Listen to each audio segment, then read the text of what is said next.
veníamos comentando con Liliana acerca de el impacto que se ha generado con los acuerdos entre Rusia y China a partir de la visita de Xi Jinping a Moscú en marzo, y que nos parece que es un avance más en la construcción de la multipolaridad en las relaciones internacionales en el marco de cierto proceso de crisis de la hegemonía de Estados Unidos y Occidente. Así que te queríamos pedir a vos si nos podés dar inicialmente, como para empezar la conversación, algún punteo acerca de la importancia que tienen los acuerdos entre Rusia y China, y la dimensión que esta irrupción tiene en el ámbito de las relaciones internacionales. Bueno, esto no es una historia nueva, como vos señalabas. En realidad hay un punto clave que empieza todo esto, que es en 1997, donde cuando se estaba discutiendo comenzar la expansión de la OTAN, romper esa idea de que, bueno, ni una pulgada celeste, o sea que la OTAN no iba a avanzar más allá de Alemania, pero cuando Estados Unidos empezó a discutir la expansión de la OTAN, y algunas cuestiones claves, como por ejemplo la posibilidad de llegar hasta Ucrania y Georgia en la OTAN, o también empezar a cuestionar elementos centrales de la relación con China y el estatus de Taiwán.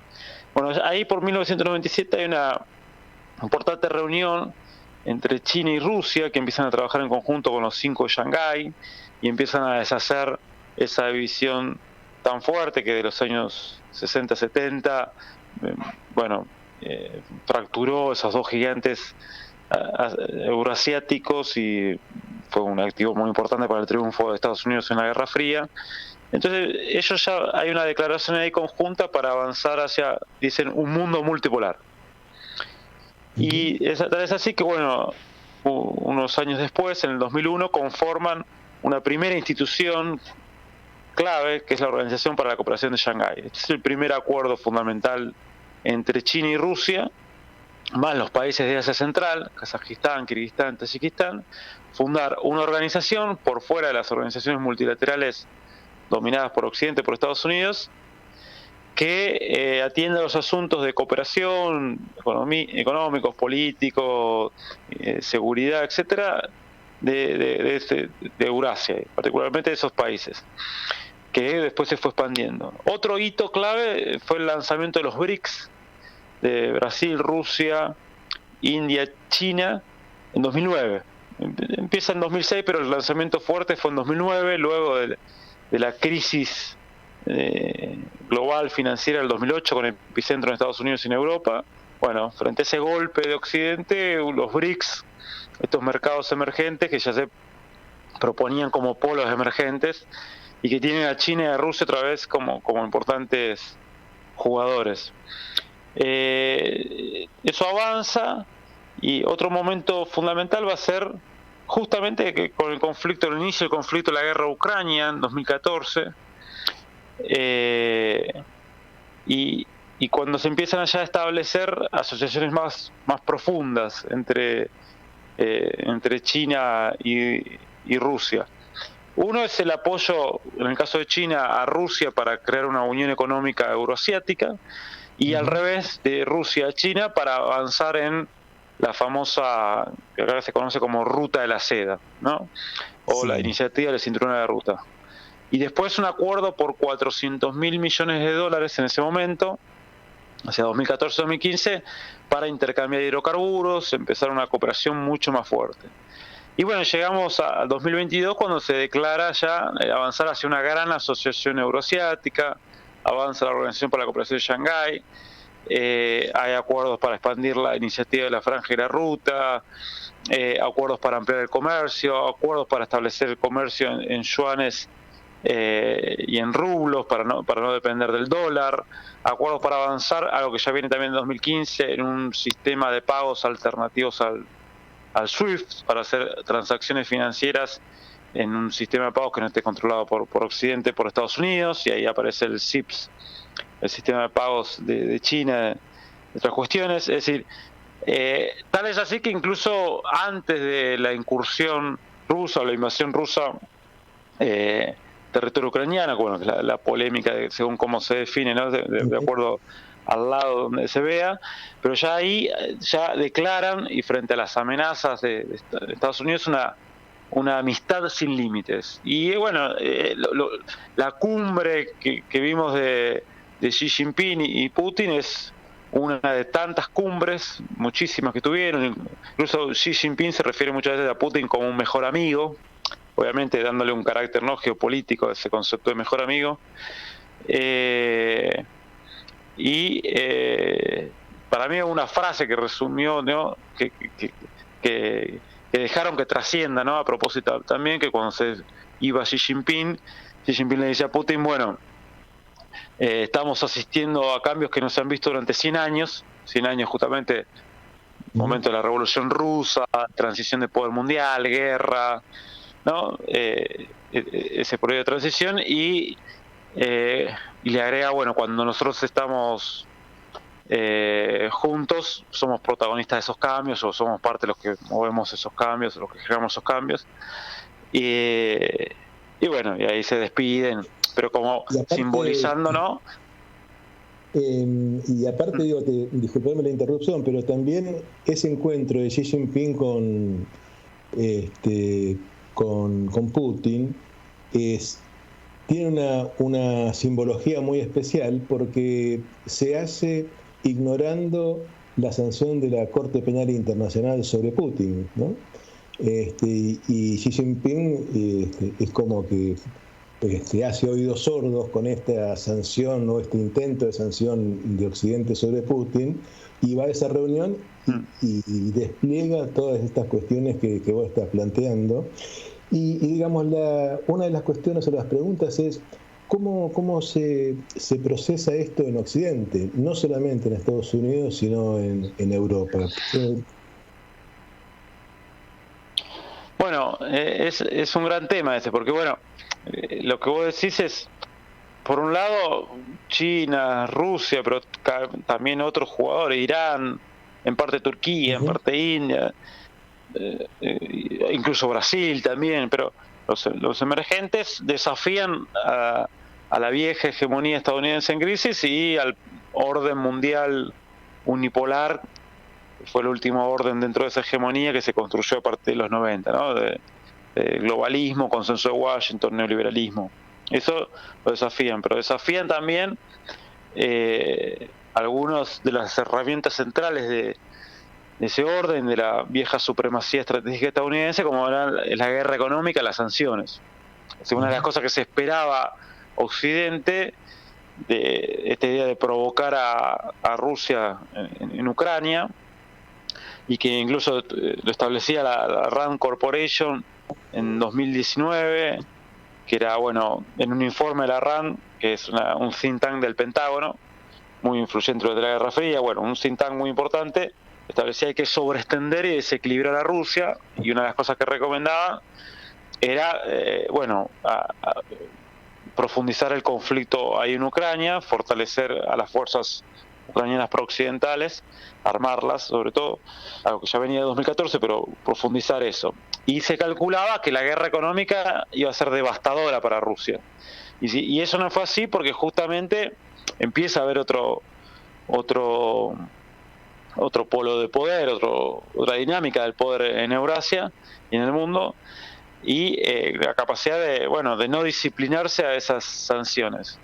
Y esto suscita la primera reacción de Occidente, y las reacciones hasta ahora de Occidente dominantes, fueron tratar de contener y frenar este proceso, ¿no? de desarrollo de poderes emergentes.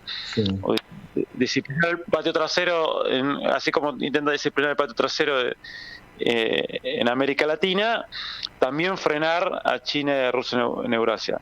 El problema es que todas las iniciativas que hasta ahora fueron desplegadas, en general, no tuvieron buenos resultados. O sea, pareciera disculpame la interrupción, digamos, pareciera que no solamente no tuvieron buenos resultados, sino que obtuvieron el efecto contrario, digamos, parecieran haber fortalecido, ¿no?, y profundizado esta alianza entre China y Rusia, ¿no?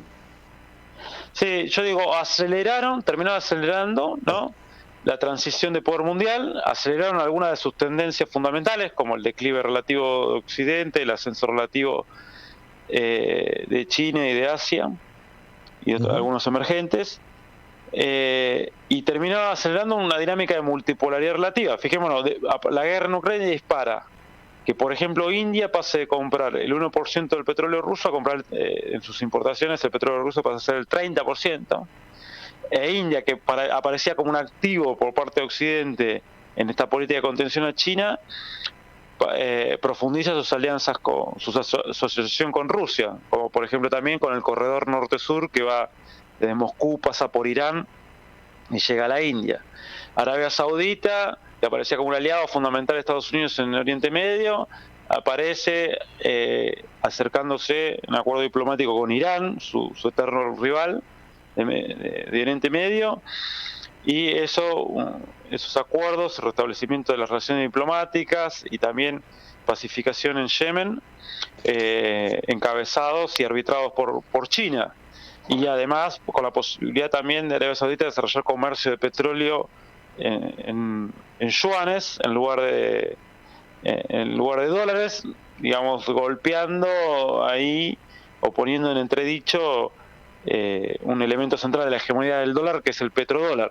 Entonces vemos cómo un conjunto de cambios se aceleran. O por ejemplo, para irnos más atrás en la historia, el pivot hacia el Pacífico que intenta Obama, y esta idea de lanzar un tratado transpacífico y trasladar el 60% de las Fuerzas Armadas hacia el Pacífico, clara idea de, bueno, ir a contener, frenar a China, termina acelerando que China, bueno, lance la famosa iniciativa de la Ruta de la Seda, lance también el RCEP, un gran acuerdo de comercio regional, y lo cierto es que hoy la iniciativa de la Ruta de la Franja de la Ruta ya tiene más de 150 países, y se firmó también en 2021 esta área comercial en Asia-Pacífico, y las iniciativas que lanzó Estados Unidos con la administración Obama, bueno, se cayeron, como el TPP. Entonces terminan acelerando tendencias contrarias, y esto también produce, en función de tu pregunta anterior, también fracturas dentro de Occidente que no saben, y fuertes peleas porque no saben qué estrategia implementar para frenar a China y frenar estos aliados.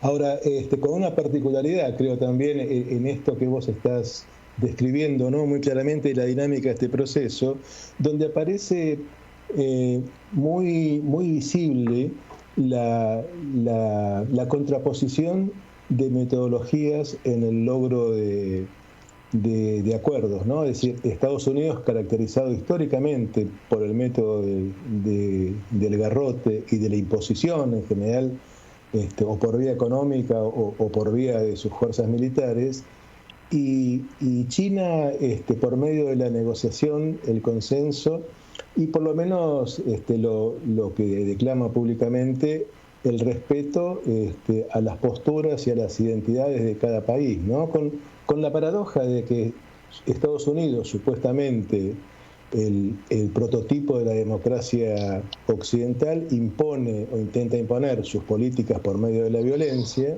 y China, un Estado que hacia adentro es descrito como autoritario, hace una práctica mucho más democrática, igualitaria y respetuosa en sus planteos, ¿no? Sí, yo creo que Estados Unidos sigue el patrón del imperialismo occidental clásico, ¿no? Que es, bueno, que Estados Unidos sigue el patrón clásico del imperialismo occidental, ¿no? Que es reforzar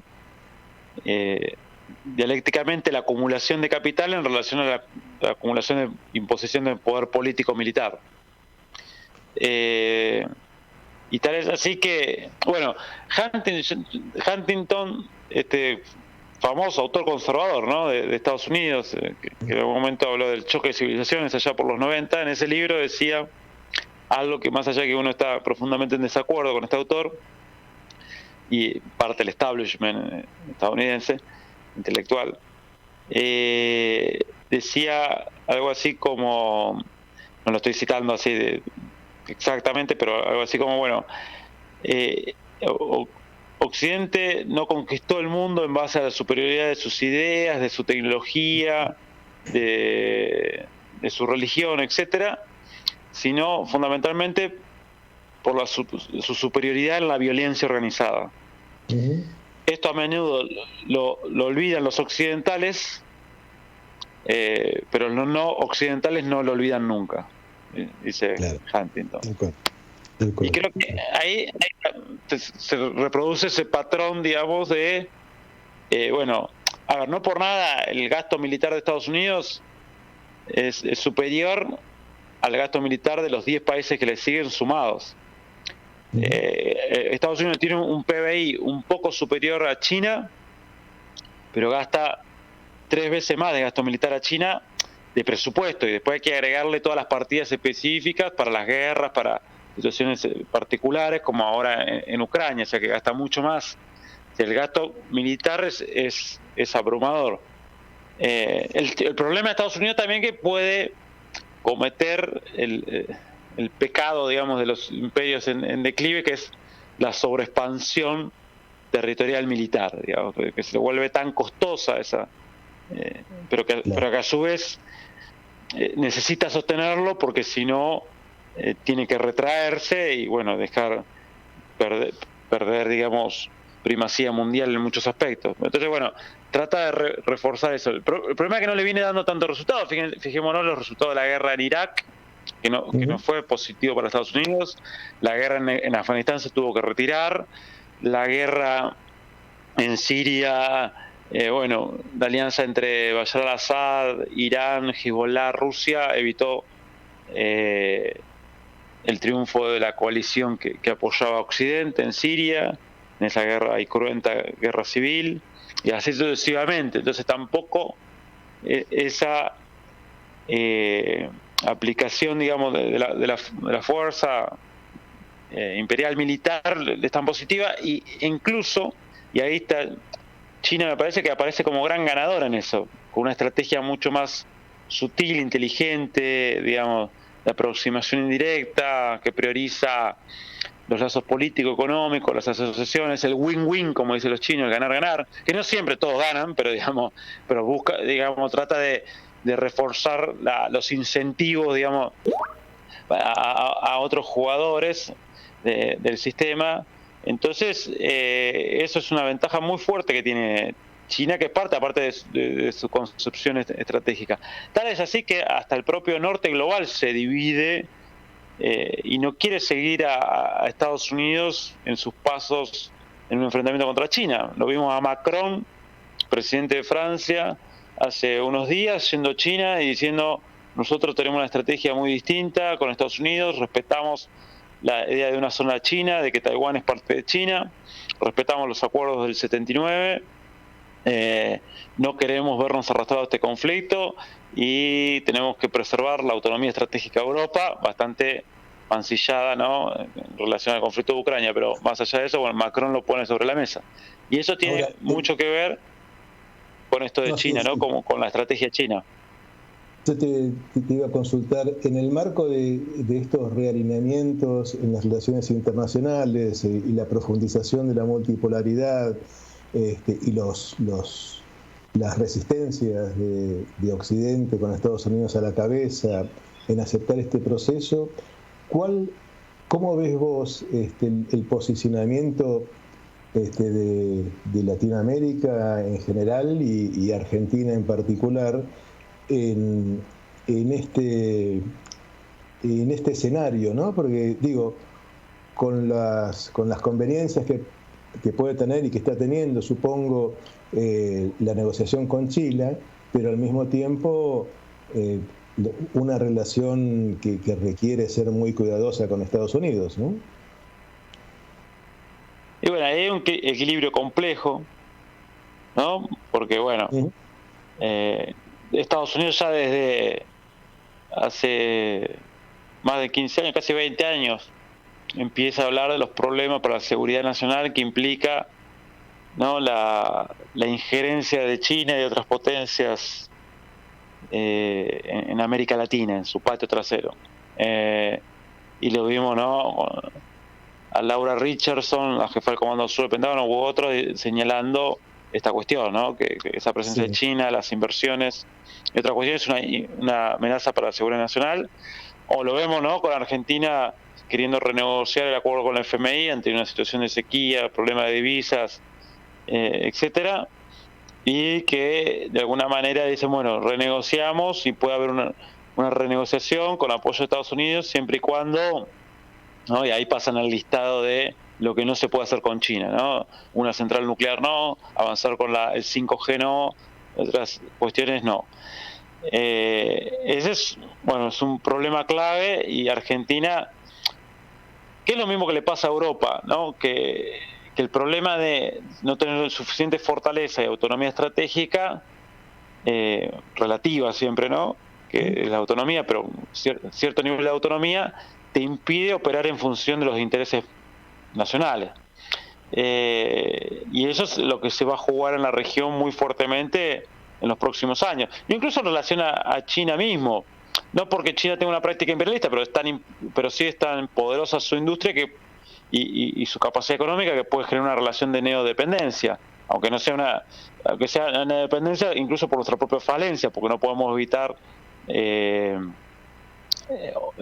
evitar procesos de destrucción industrial o de periferización, por falta de integración, por falta de política industrial, por falta de un Estado fuerte, por falta de un proyecto estratégico que tenga la fortaleza suficiente para ir más allá de una inserción primario de exportación de productos primarios.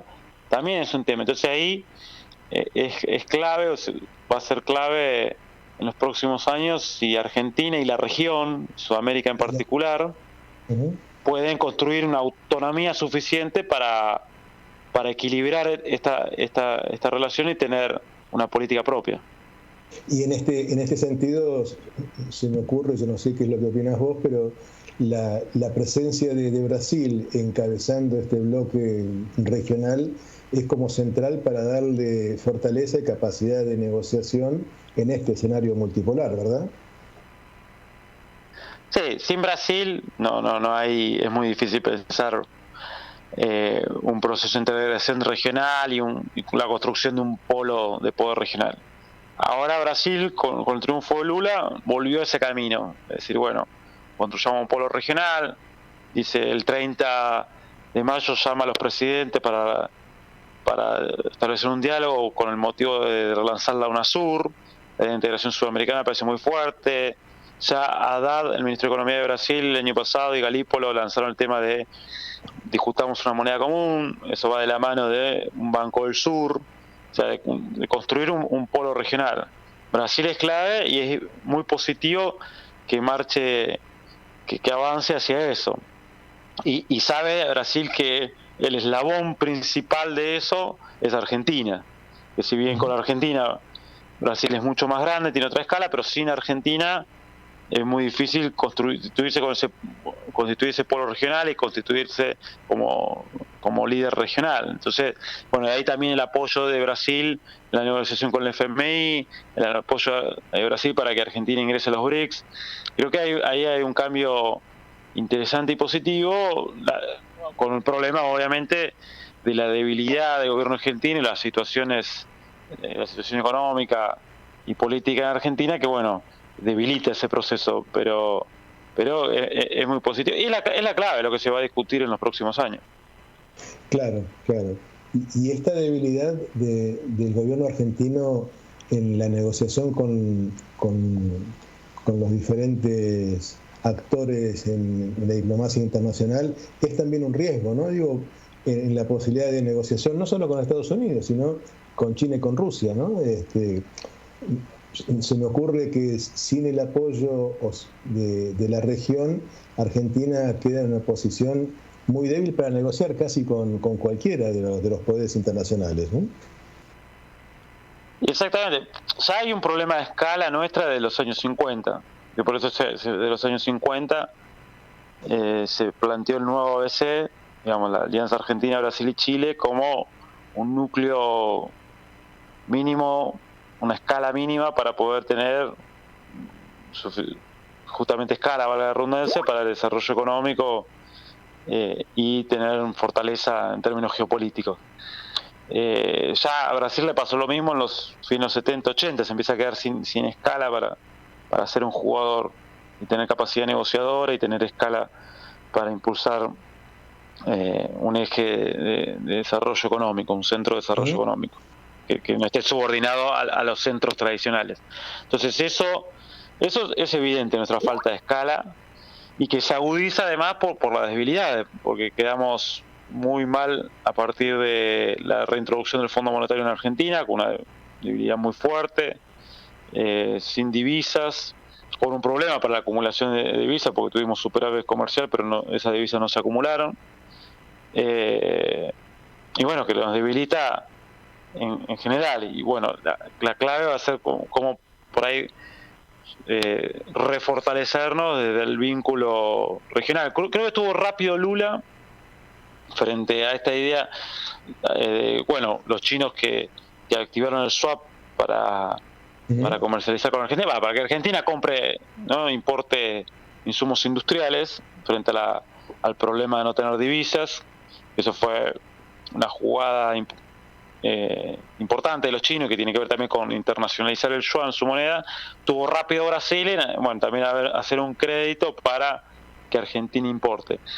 Claro. Que son cosas interesantes, pero igual seguimos en el problema que no resolvemos los grandes temas, la soberanía, hacemos cosas, bueno, medio en la desesperada, y para que no nos afecte tanto la restricción externa, a préstamo compramos a China insumos industriales a Brasil, y eso va a hacer que la caída no sea tan fuerte de Argentina, porque podés importar insumos clave para tu industria. Entonces, reducir los efectos recesivos de la sequía y la falta de divisa. Pero está como emparchándose. Ahí falta, ¿no?, otra política más estructural, y una clave puede ser pensar esto de la moneda común, que no es una moneda única, pero que sí, y una arquitectura financiera regional que nos dé otro margen de maniobra y que fortalezca a su vez la soberanía nacional. Bien, bueno. Bueno, Gabriel, digamos, tenemos que ir cerrando. Estuvo interesantísimo todo lo que nos viniste contando y que ayuda a mirar un poquito, no tan de afuera, el escenario internacional que se está rearmando. Así que bueno, te agradecemos mucho realmente el tiempo y las explicaciones. Bueno, un placer, y les mando un fuerte abrazo. Gracias, un abrazo.